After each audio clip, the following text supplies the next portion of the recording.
Com Deus não se brinca. Narração Jaime Ribeiro. Não vos deixeis desencaminhar. De Deus não se zomba, porque tudo que o homem semear, isso também se fará. John Lennon disse em 1966: o cristianismo vai acabar. Jesus era legal, mas suas disciplinas são muito simples. Hoje, nós somos mais populares que Jesus Cristo. Lennon, depois de ter dito que os Beatles eram mais famosos que Jesus Cristo, recebeu 5 tiros de seu próprio fã e morreu. Tancredo Neves, na ocasião da campanha presidencial, disse que se tivesse 500 votos de seu partido PDS, nem Deus o tiraria da presidência da República. Os votos ele conseguiu, mas o trono lhe foi tirado um dia antes de tomar posse. Cazuza, em um show no Canecão, no Rio de Janeiro, deu um trago e um cigarro de maconha. Soltou a fumaça para cima e disse: Deus, essa é para você. Nem é preciso dizer em qual situação morreu este homem.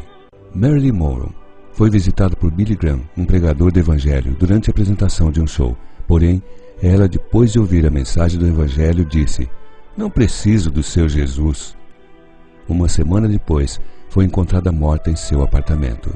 Bon Scott, ex-vocalista do conjunto AC/DC, cantava no ano de 1979 uma música com a seguinte frase: Don't stop me, I'm going down on the way, on the highway to hell. Não me impeça, vou seguir o caminho até o fim, na autoestrada para o inferno.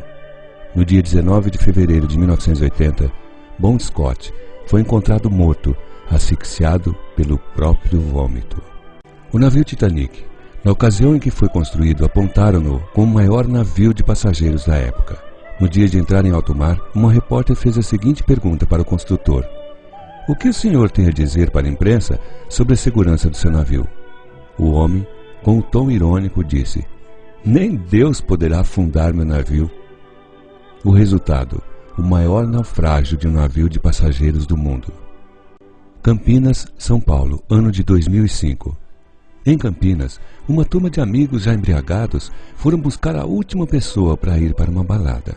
Pararam em frente à casa da jovem, chamaram-na e junto com a moça veio a mãe. A mãe, com medo, vendo todos embriagados e sua filha entrando naquele carro lotado, pegou a mão de sua filha que já estava dentro do carro e disse: filha, vai com Deus, que Ele lhe proteja. A filha, para tirar uma onda com a mãe, disse: só se ele for no porta-malas, pois aqui já está lotado. Algumas horas depois veio a notícia: os jovens sofreram um acidente, morreram todos. O carro ficou irreconhecível, mas o porta-malas ficou intacto. A polícia técnica disse que pela violência do acidente seria impossível o porta-malas ficar intacto. Quando o policial abriu a mala, lá estava uma bandeja com 18 ovos, sem nenhum arranhão, e todos nos lugares corretos da bandeja. Muitos outros homens importantes também se esqueceram que a nenhum outro nome foi dada tanta autoridade como a que há no nome de Jesus. Não esqueça disso. Muitos morreram, mas somente um ressuscitou e está vivo até hoje: Jesus. PS. Se fosse uma piadinha, você enviaria para todo mundo, não? Será que esta mensagem você também terá coragem de enviar? Jesus Cristo diz: se te envergonhares de mim, eu também me envergonharei de ti perante o Pai. Pois, que aproveita o homem ganhar o mundo inteiro, se perder a sua alma?